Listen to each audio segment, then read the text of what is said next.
সময় ঘোড়ার খুলে পিপিলিকার মতো এখন তাদের দাপট বেড়ে গেছে। তারা এখন বিশ্বকে তছনছ করছে। এর কারণ শুধু দুইটি, একটি আমাদের ঐক্যবদ্ধতা নেই, আর দ্বিতীয়ত আমাদের সমরস্ত নেই।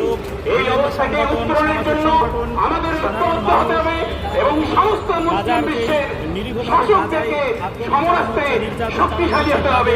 সে কথা বলে আমি আমার বক্তব্য এখানে শেষ করছি। এই প্রতিবাদ তীব্রতর থেকে তীব্রতর হচ্ছে এবং এর মাধ্যমে আমরা বিশ্ব নেতাদেরকে জাতিসংঘ প্রতিষ্ঠা হয়েছিল বিশ্ব মানবতাকে প্রতিষ্ঠা করার জন্য, শান্তি প্রতিষ্ঠা করার জন্য।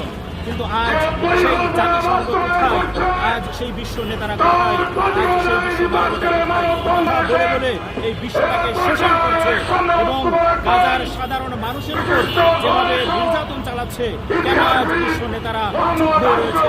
আর প্রতিবাদের মাধ্যমে বিশ্ব নেতাদেরকে আমরা একটি মেসেজ দিতে চাই, ওআইসিকে আমরা একটি মেসেজ দিতে চাই, জাতিসংঘকে একটি মেসেজ দিতে চাই, আপনারা সোচ্চার হন।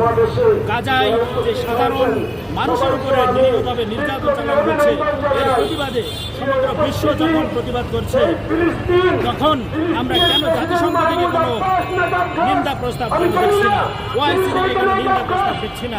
সবাই সজাগ হন, মানবতার পক্ষে থাকেন।